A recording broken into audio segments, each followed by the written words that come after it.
Do you believe that Nelson Mandela died in a South African prison in the 1980s? Do you believe that there is a movie called Shazam about a genie starring Sinbad? Do you believe that lifting heavy weights makes you bulky? If the answer is yes to any one of these questions, you've officially been Mandela affected.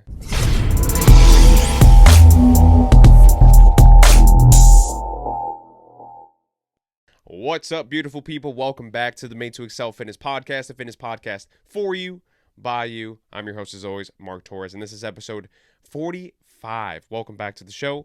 As you guys can see, I got a new microphone. If you're watching this on YouTube, hopefully the microphone is working. The light's on, which is a good sign, of course. Lightning port fixed itself. If you listened to last week's episode, I don't know what happened. I took it to the guy. The guy said it's charging fine.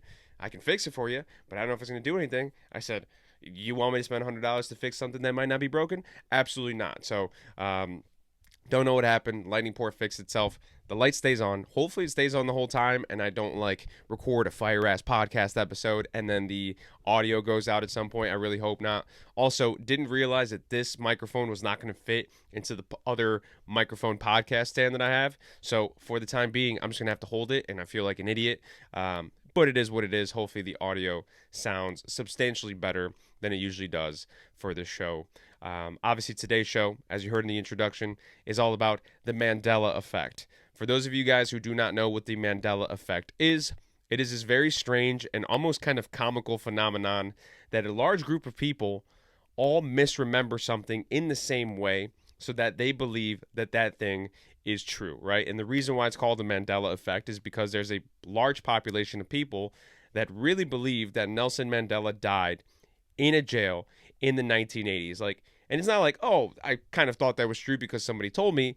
These are people with very distinct memories of this happening. People that are adamant about the fact that they either saw this on the news or they read this in a newspaper or whatever the case may be. They have very distinct memories of hearing about Nelson Mandela dying in jail. And even as a kid, I wasn't around in the 80s. For some reason, I almost shared that same notion with them. For some reason, I was just under the assumption that that is how he died, right? Of course, I wasn't there in the moment, but for some reason, I feel like it might have just been misinformation being spread. I feel like I'm almost in that same camp. But, of course, Nelson Mandela died in 2013, not in the 1980s, not in jail. Some other examples of the Mandela Effect, and maybe the most hilarious one of them all, as you heard in the introduction, there's a large group of people that believe that Sinbad, the comedian, starred in a movie called Shazam. And not the Zachary Levi superhero Shazam, but like a genie Shazam, right? And people attribute this to maybe them getting confused with Shaquille O'Neal's movie Kazam. That's a very real thing. And Sinbad might have played a sailor at some point. And they might be mixing that up. But there are people with very distinct memories of a movie called Shazam starring Sinbad as a genie. There's an entire subreddit dedicated to the fake movie, not fake movie, but yeah, the non-existent movie called Shazam, right? And kind of in the last few years, Sinbad has done a parody and has released unreleased footage of the Shazam movie as a joke. What's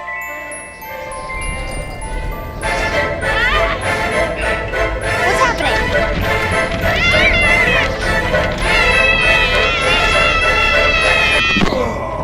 Man, it feels good to get out that thing. Woo! Kind of cramped up in there. Should have took you long enough, Tina. Wait, y'all are not Tina. But there are people that are very adamant that the movie Shazam exists somewhere in the world. If you go to the subreddit, there are people that are like, I distinctly remember there was a gumball scene.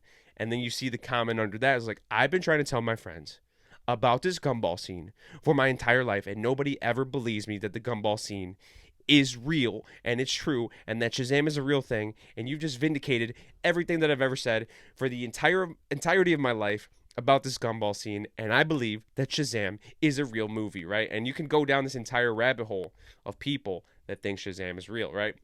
There are pictures out there, and of course the internet is full of trolls, so you never know exactly what to believe and what not to believe. There are pictures out there of VHS tapes that people have found of the movie Shazam, right?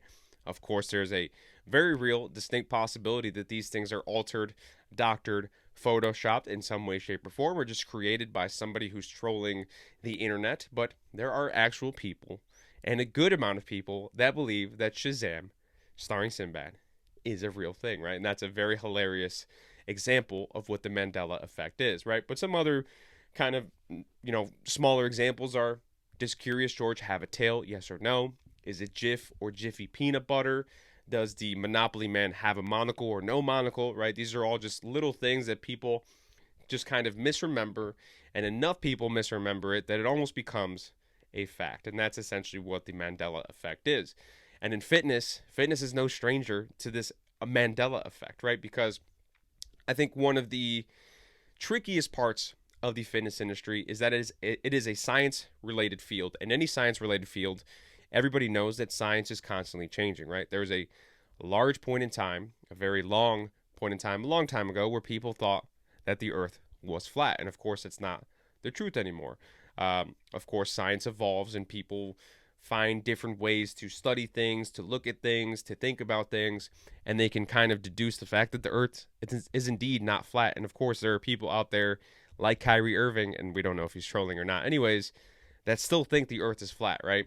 Of course, some of those people are doing it in jest. Some of those people are doing it to be contrarian, to be trolls, right? The world is full of trolls.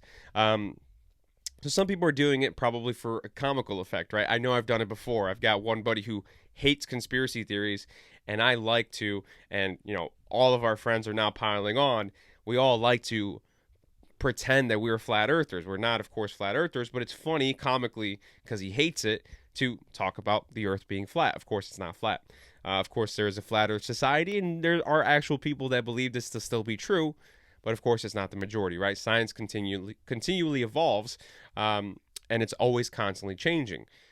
Same thing happens in the fitness industry. But the unfortunate thing in the fitness industry is that science is not as mainstream as maybe other sciences, right? So we've got things that were established long ago that were thought to be fact and have since changed, but maybe people are not aware of those changes that have occurred, right?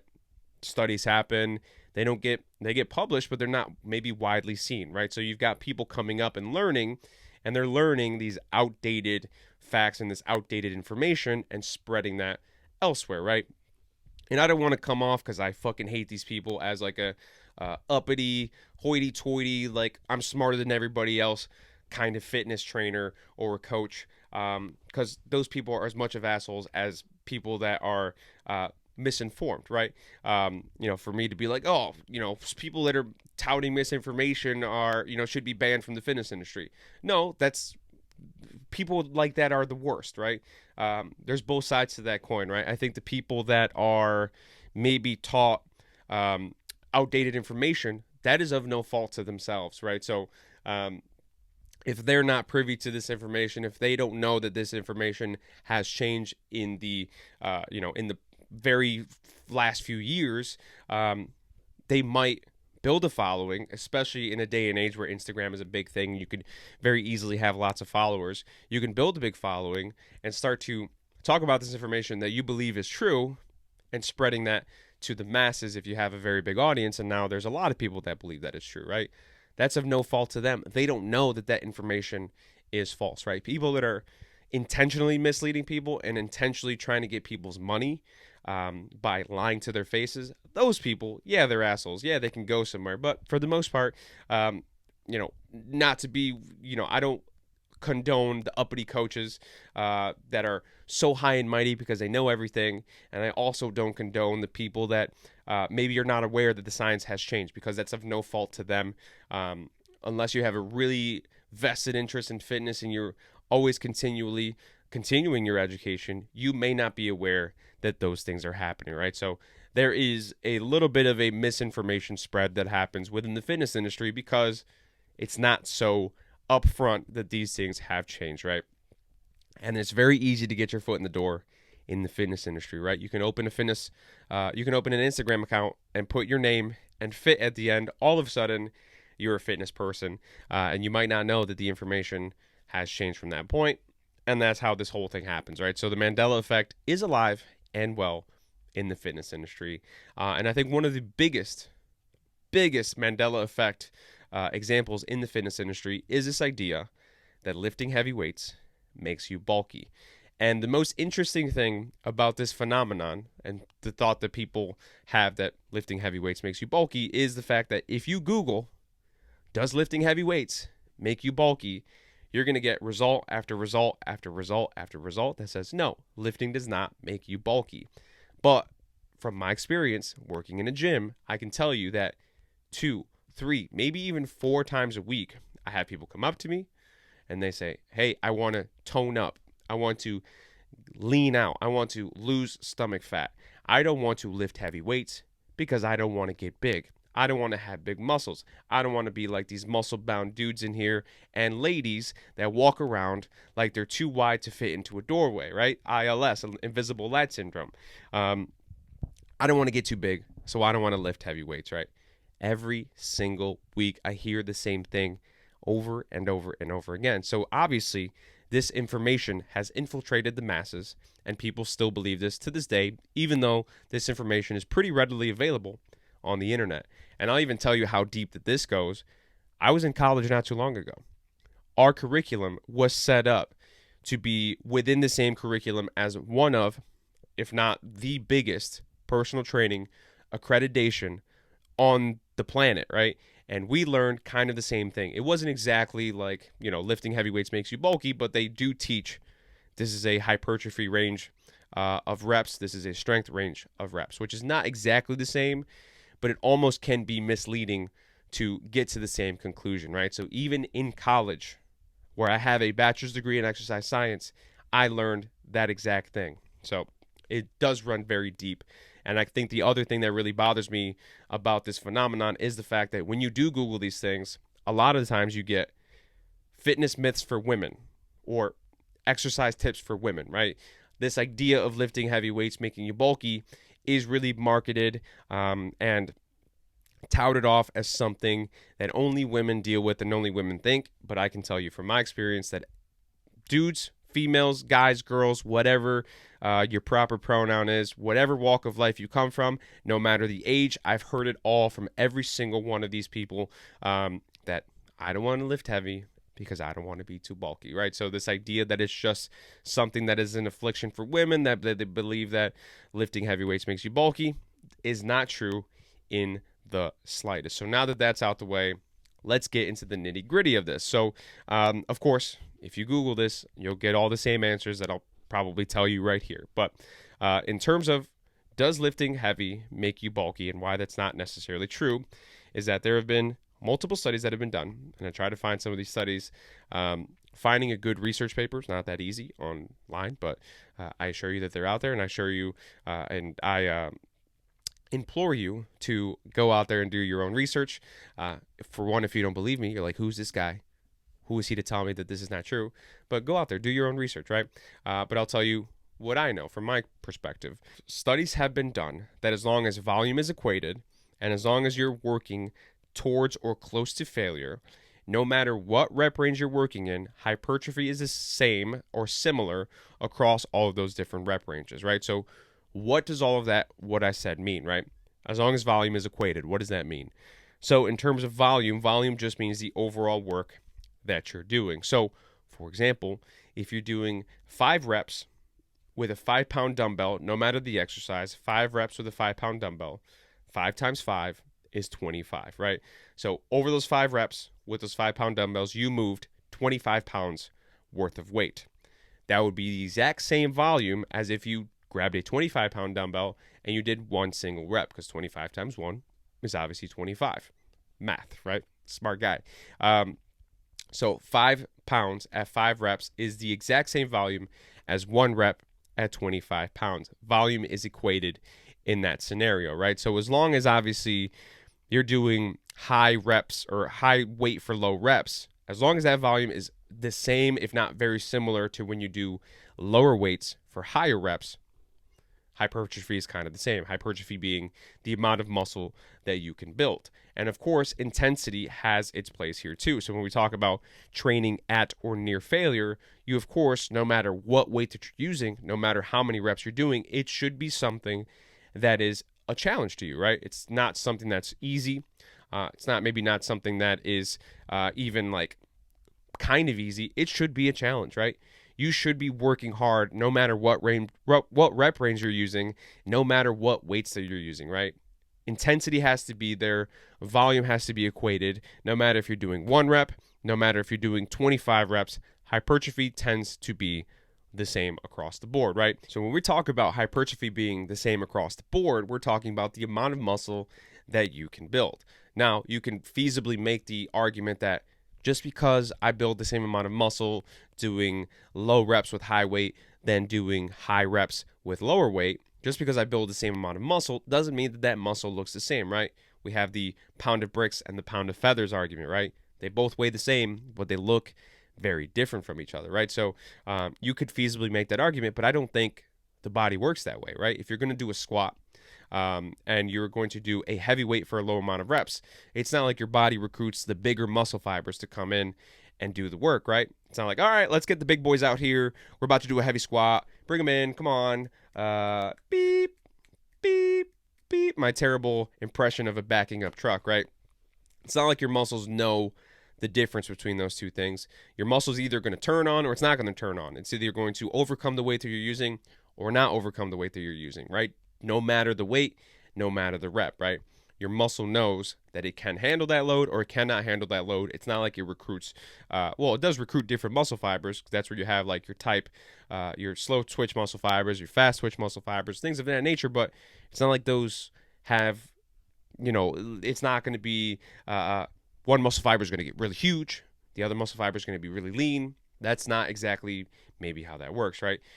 The appearance of the hypertrophy that you get from these rep ranges doesn't really necessarily change, right? It's all pretty similar. The only way that your muscles can look different and your body can look different is through your nutrition, right? If you're eating too many calories, you're going to gain weight. And especially if you're pairing that with a lot of weight training, you're going to get bigger. And if that's not in the cards for you, then don't eat that many calories, right?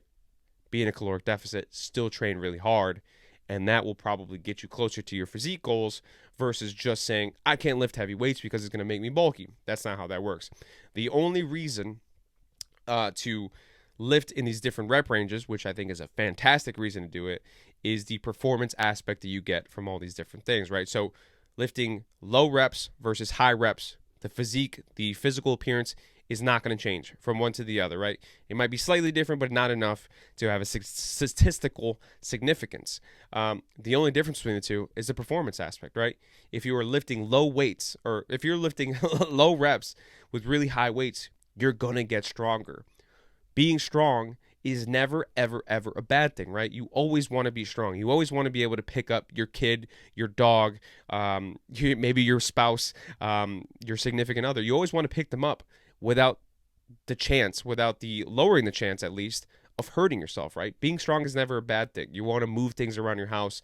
You want to be strong for a long time as you get older, as you start to lose strength and muscle, because that's what our bodies do after a certain age. You want to retain as much of that as possible. You want to continue to build and continue to build so you have a strong base and a strong foundation for a long time in your life. So being strong is a really good thing. So lifting high weights for lower reps is going to be great. Lifting low weights for high reps is also going to be great, right? For muscular endurance, for the ability to push off fatigue for longer and longer and longer, right?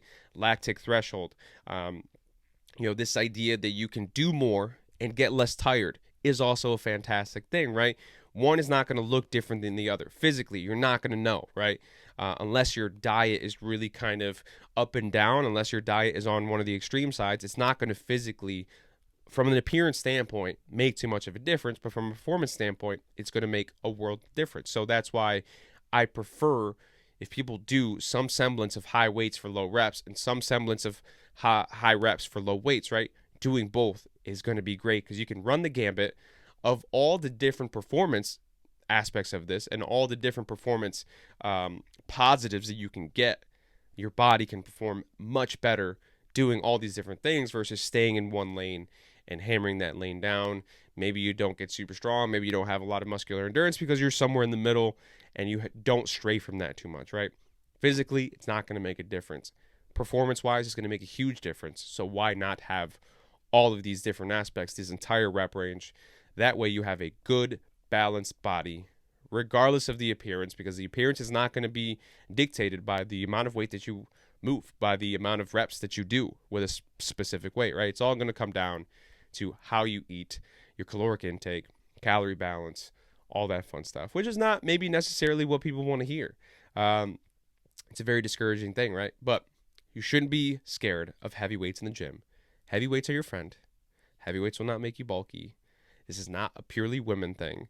And you have broken out of the Mandela Effect. Congratulations. Hopefully that made a lot of sense. Hopefully, if you have any further questions, because this is something that comes up all the time, don't be afraid. Hit me up. MTFit on Instagram. Made to Excel Fitness on Facebook. I have an email, madetoexcelfitness@gmail.com. If you go to my website, mtefit.com, there's a contact me section right there, right? There's also some messaging. It goes directly into the thing. It goes directly into my messages from the website. So if you have any questions about this, contact me further. So that wraps up that part of the show. Gives me some time to do a Q&A. It's been a while since I've done a Q&A. Hopefully, now that I moved the microphone, microphone light is still on, so we're good. Q&A, we've got some time. Got a few questions here. Let's see. Cardio or weights first? I'm 99.99% sure that I've answered this question on a previous episode, but I know that everybody doesn't listen to every single episode. So the thing that you should do first in the door is the thing that you have more importance towards, right? The thing that's more important to you, because when you walk in the door, that is when you're going to have the most energy to do something, right? As you start to do stuff, your energy dwindles, you get more fatigued. So you want to do what's more important to you first in the door. That way you have more energy towards that thing than when you're at the end of your workout. So if weights are more important to you, do the weights first. If cardio is more important to you, do cardio first. So whatever's more important to you, do that first. What is the best exercise plan to lose weight quickly? There is no exercise plan that will help you lose weight. And that sounds harsher than it is. Of course, fitness is important. Working out is important.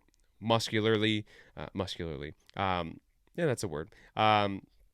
Building muscle, super important. Being strong, super important. Being flexible, super important. The ability to push off fatigue, super important. The ability to be cardiovascularly healthy, super important. That way your heart can beat really healthily for a long time. But weight loss, fat loss, all comes from your nutrition, being in a caloric deficit. Just talked about that 6 minutes ago. Last but not least, got one more. This is going to be a short episode. Holy cow. Should I do exercises single-handedly, like rows with one arm versus both? Now, this is going to be a matter of equipment, right? If you only have one dumbbell. So, for example, this will make more sense. At home right now, I've got an adjustable set of dumbbells, right? The amount of weights that I have, I've got technically 2 dumbbells, but the amounts of weights that I have will make it so that I can either make 1 heavy dumbbell or 2 moderately heavy dumbbells, right? For the moderately heavy dumbbells, for both of them, it's maybe not heavy enough to stimulate muscular growth for me, right? The weight is not heavy enough, not challenging enough.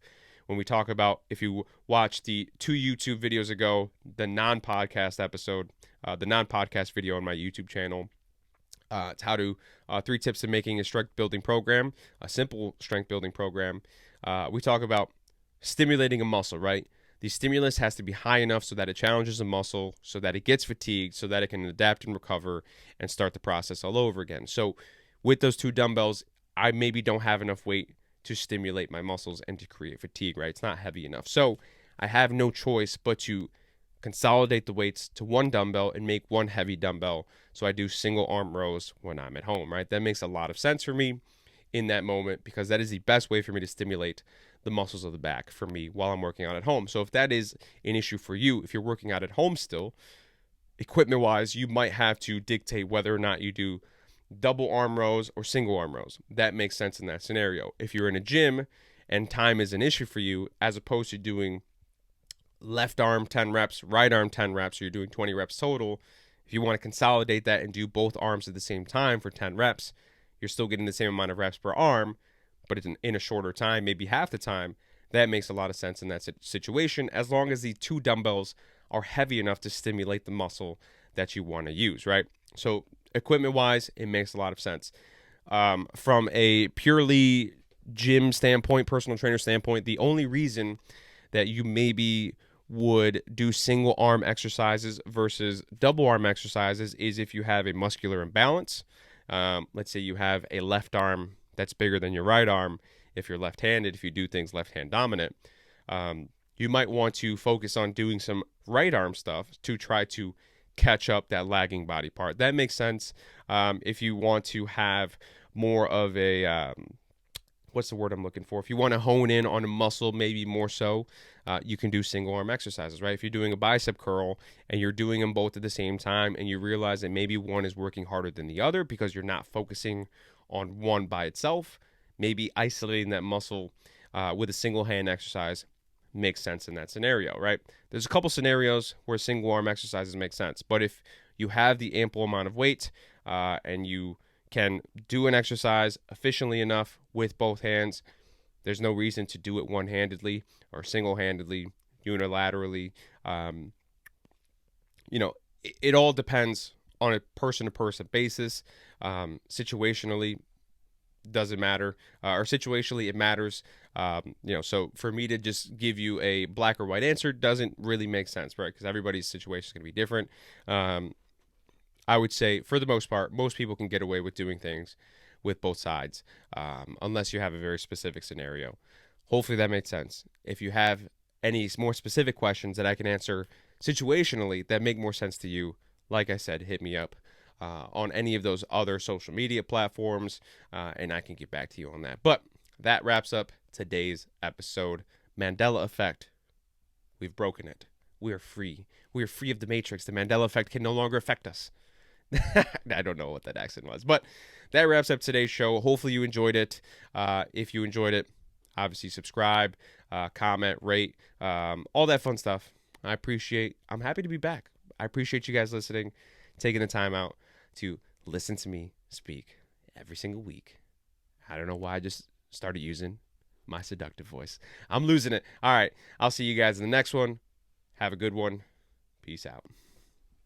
Thanks for listening to the Made to Excel Fitness Podcast, the fitness podcast for you, by you. Hopefully you enjoyed today's episode. If you did, consider hitting the subscribe button wherever you're watching or listening, on YouTube, Apple Podcasts, Spotify, wherever you get your favorite podcasts. New episodes come out every single Monday morning, so hitting the subscribe button ensures that you don't miss out on any new episodes. If you are listening on Apple Podcasts, if you feel so inclined, please leave a 5-star review. It helps others find the show. If you're on YouTube, leave a comment, leave a thumbs up, hit the little bell, lets you know when new videos come out. Follow me on social media, on Instagram at MTEFit, on Facebook at Made to Excel Fitness. Email me at madetoexcelfitness@gmail.com. Let me know if there's anything that you guys want me to discuss on the show. It is, in fact, the fitness podcast that is for you, by you. I appreciate every single one of you guys that takes the time to listen to me on your Monday morning, wherever you are. I appreciate you all. Thanks for listening. What's up, Mark? How you doing, man? Hunter Henry, LA Charger tight end. Best big time shout out to your fitness podcast, the Made to Excel Fitness Podcast. So super cool, man. Got a lot going on. Bolt ganger, don't bang.